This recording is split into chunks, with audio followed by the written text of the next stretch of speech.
Hello everyone, myself Rekha Lavse. Welcome to my YouTube channel.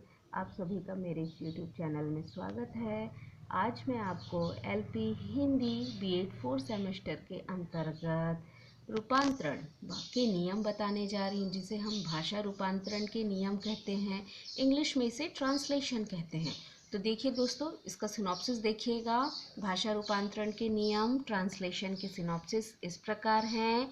पहला है आपका प्रस्तावना, दूसरा है आपका भाषा रूपांतरण का अर्थ, तीसरा है आपका भाषा रूपांतरण शिक्षण का उद्देश्य, चौथा है आपका भाषा रूपांतरण के रूप या प्रकार, पांचवा है आपका भाषा रूपांतरण के शिक्षण विधियाँ, छठवा है आपका भाषा रूपांतरण में सावधानियाँ एंड आपका नेक्स्ट है उपसंहार।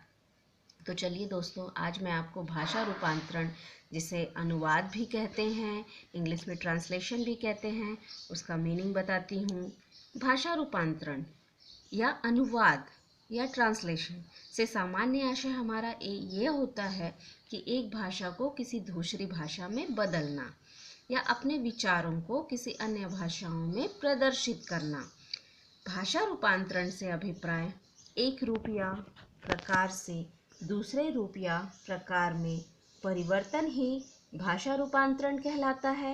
अर्थात भाषा रूपांतरण से अभिप्राय एक भाषा का दूसरी भाषा में परिवर्तन होना या करना ही भाषा का रूपांतरण है। किसी भाषा में अभिव्यक्त विचारों को किसी अन्य भाषाओं में यथावत प्रस्तुत करना ही भाषा का रूपांतरण या भाषा का अनुवाद कहलाता है। जिस भाषा में रूपांतरण किया जाता है वह मूल भाषा या स्रोत भाषा होती है। इससे जिस नई भाषा में लक्ष्य रूपांतरण करना है वह प्रस्तुत भाषा या लक्ष्य भाषा कहलाती है। अतः इस प्रकार स्रोत भाषा में प्रस्तुत भाव या विचार को जब हम बिना किसी परिवर्तन के लक्ष्य भाषा में प्रस्तुत करते हैं तब हम उसे रूपांतरण कहते हैं। यहाँ मैंने एक उदाहरण लिया है हिंदी भाषा का संस्कृत भाषा में अनुवाद या रूपांतरण। तो देखते हैं, हम हिंदी भाषा का संस्कृत भाषा में जब हम अनुवाद करते हैं या रूपांतरण करते हैं या ट्रांसलेशन करते हैं तो हमें किन चीज़ों का ध्यान रखना आवश्यक है। तो सबसे पहले देखते हैं भाषा रूपांतरण शिक्षण के उद्देश्य। जब हम भाषा का रूपांतरण करते हैं, एक भाषा को किसी अन्य भाषा में या नवीन भाषा में जब हम बदलते हैं तो हमें किन किन उद्देश्यों को ध्यान में रखना होता है या किन किन उद्देश्यों को लेकर साथ में चलना होता है। जिसमें पहला है दोस्तों, छात्रों को संस्कृत के माध्यम से, चूंकि मैंने यहाँ पे हिंदी भाषा का संस्कृत भाषा में अनुवाद किया है, उदाहरण मैंने इसी प्रकार लिया है, इसलिए मैं शिक्षण के उद्देश्य, भाषा रूपांतरण के उद्देश्य, भाषा रूपांतरण के प्रकार, विधियाँ, सावधानियाँ सब मैं आपको हिंदी टू संस्कृत ट्रांसलेशन के अकॉर्डिंग बताऊंगी। जिसमें पहला मैं आपको बताने जा रही हूँ भाषा रूपांतरण शिक्षण के उद्देश्य, जिसमें पहला पॉइंट है हमारा छात्रों को संस्कृत के माध्यम से विचारों का आदान प्रदान करने की योग्यता प्रदान करना। हम जिस भी भाषा में विचारों का आदान प्रदान करते हैं उसकी योग्यता छात्रों में प्रदान करना आवश्यक है। दूसरा है आपका मातृभाषा एवं अन्य भाषाओं के साहित्य की विविध शैलियों को समझना। हम जिन भी भाषा का अनुवाद किसी अन्य भाषा में करते हैं तो उनकी जो साहित्य की विविध शैलियाँ होती हैं उनकी ज्ञान, उनकी समझ हमें होना आवश्यक है अनुवाद के लिए। तीसरा पॉइंट है आपका दूसरे के विचारों को उनकी भाषा एवं शैली के अनुसार संस्कृत में व्यक्त करना। जिस भाषा का अनुवाद हम किसी अन्य भाषा में कर रहे हैं उसकी शैली, उसकी भाषा का ज्ञान होना हमें आवश्यक है। चौथा पॉइंट है छात्रों को विभिन्न भाषाओं के साहित्य का तुलनात्मक ज्ञान प्रदान करना। जिस भाषा में अनुवाद किया जा रहा है उसका तुलनात्मक ज्ञान हमें होना आवश्यक है। और इसी के साथ भाषा रूपांतरण शिक्षण के उद्देश्य का पांचवा पॉइंट है अन्य भाषाओं में अभिव्यक्त ज्ञान संपदा को संस्कृत में अनुवाद करके उसे साहित्य में अभिवृद्धि करना। इस प्रकार मैंने दोस्तों आपको भाषा रूपांतरण शिक्षण के उद्देश्य बताए। अब मैं आपको भाषा रूपांतरण के रूप या प्रकार जिसे कहते हैं बताने जा रही हूँ। तो देखिएगा, भाषा रूपांतरण या भाषा का अनुवाद हम किन प्रकारों में कर सकते हैं या किन प्रकारों में किया जा सकता है, जिसमें पहला है आपका अक्षरशः अनुवाद। अक्षरशः अनुवाद में जब तक पूरी सावधानी न रखी जाए, अनुवाद हास्यास्पद और अनर्थपूर्ण हो जाता है। विशेष अर्थ से संस्कृत से हिंदी में अनुवाद करते समय इस बात का ध्यान रखा जाना चाहिए कि संस्कृत के पूरे वाक्य का भाव क्या है, क्योंकि संस्कृत अत्यंत समृद्ध भाषा है। सपरिप्रेक्ष्य में क्या बात कही गई, इसे जाने बिना अनुवाद प्रामाणिक नहीं माना जा सकता। तो हमें अक्षरशः अनुवाद में अनुवाद करते समय पूरी सावधानी बरतनी चाहिए। यह एक महत्वपूर्ण प्रकार है भाषा रूपांतरण के प्रकारों में।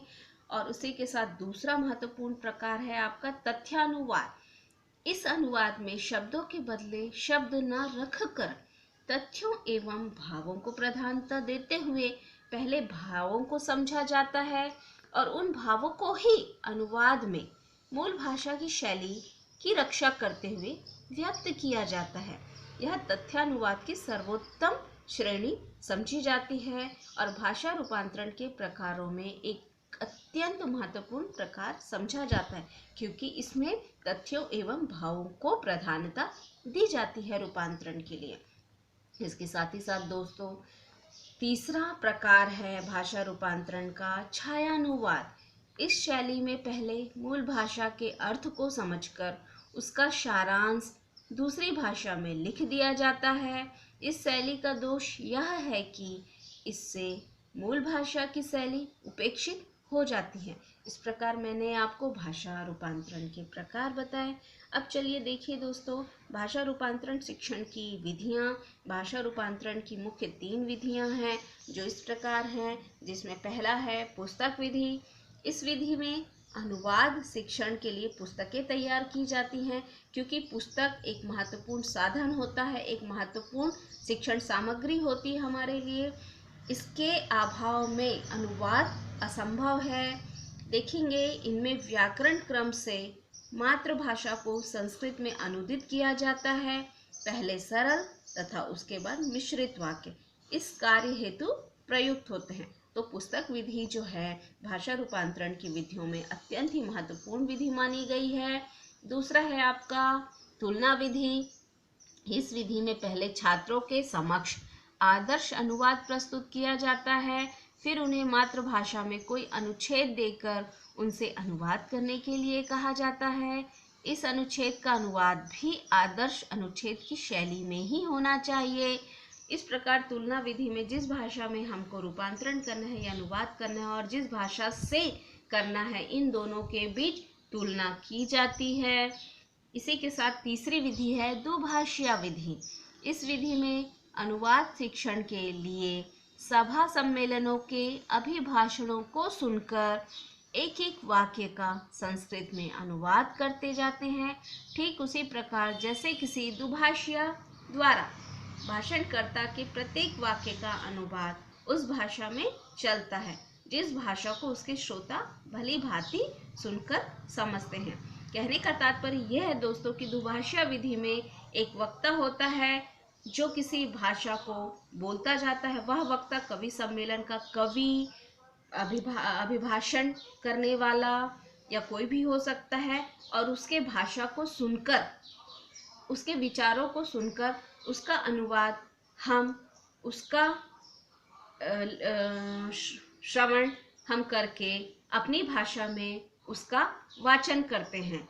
तो दुभाषिया विधि में क्या होता है कि किसी और की भाषा को सुनकर अपनी भाषा में उसका अनुवाद करना, यह भी भाषा रूपांतरण शिक्षण की विधि में बहुत ही महत्वपूर्ण विधि कही जाती है। इस प्रकार मैंने आपको भाषा रूपांतरण, भाषा अनुवाद की विधियों के बारे में बताया। अब मैं आपको भाषा रूपांतरण में सावधानियां बताने जा रही हूँ। हम जब भाषा का रूपांतरण करते हैं या जब भाषा का हम अनुवाद करते हैं, तो अनुवाद करते समय हमें किन किन सावधानियों को ध्यान में रखना चाहिए, तो देखिएगा दोस्तों, ये जो सावधानियां हैं या उपाय मैं आपको बताने जा रही हूँ, जिसमें पहला है सरलता व सुबोधता का ध्यान रखना। कहने का तात्पर्य यह है कि जब भी हम भाषा का अनुवाद किसी अन्य भाषा में करते हैं तो उसकी सरलता व सुबोधता का हमें ध्यान रखना चाहिए कि भाषा का रूपांतरण ऐसा हो कि इसे कोई भी व्यक्ति आसानी से कभी भी समझ सके। इसके साथ ही साथ दूसरा उपाय है मूल भावों के भाषा की रक्षा होनी चाहिए। हाँ, कहने का तात्पर्य यह है दोस्तों कि जब हम भाषा का रूपांतरण करते हैं तो भाषा के मूल भाव नष्ट नहीं होने चाहिए, मूल भाव यथावत बने होने चाहिए। इसका हमें ध्यान रखना आवश्यक है। इसी के साथ ही साथ तीसरी सावधानियां हैं, पर्याप्त अभ्यास किया जाना चाहिए। जब हम भाषा का रूपांतरण किसी अन्य भाषा में करते हैं तो इसके लिए अभ्यास होना आवश्यक है, नहीं तो बहुत सारी त्रुटियां आपको देखने को मिलेंगी। तो पर्याप्त अभ्यास किया जाना चाहिए, यह भी सावधानी हमको रखनी चाहिए। इसी के साथ ही साथ चौथा उपाय या चौथी सावधानी इस प्रकार है कि व्याकरण का अच्छा ज्ञान हमें होना चाहिए। जिस भी भाषा का रूपांतरण जिस अन्य भाषा में हम कर रहे हैं उसकी व्याकरण का ज्ञान हमें होना चाहिए, तभी हम भाषा का अर्थपूर्ण रूपांतरण कर पाएंगे, अन्यथा अर्थपूर्ण रूपांतरण नहीं हो पाएगा और रूपांतरण या अनुवाद के समय हमें बहुत सारी त्रुटियां देखने को मिलेंगी। इसी के साथ ही साथ भाषा रूपांतरण की सावधानियों में पांचवी सावधानी है, अनुवाद कार्य छात्रों के मानसिक स्तर के अनुरूप होना चाहिए। वास्तव में जब हम अनुवाद करते हैं तो अनुवाद करते समय हमें यह ध्यान रखना बहुत ही आवश्यक है कि जो हम अनुवाद करने जा रहे हैं या जिस भी भाषा का जिस अन्य भाषा में अनुवाद करने जा रहे हैं तो छात्रों के मानसिक स्तर के अनुरूप वह अनुवाद है या नहीं, कि छात्र उसे आसानी से समझ सकते हैं या नहीं, या कहीं किसी प्रकार की छात्रों को अनुवाद कार्य करते समय कठिनाई का सामना न करना पड़े। इस प्रकार दोस्तों मैंने आपको आज भाषा रूपांतरण के अर्थ, भाषा रूपांतरण की विधियाँ, भाषा रूपांतरण के उद्देश्य, भाषा रूपांतरण के प्रकार और भाषा रूपांतरण से संबंधित सावधानियाँ बताई। आई होप आपको आज की क्लास बहुत अच्छे से समझ में आई होगी।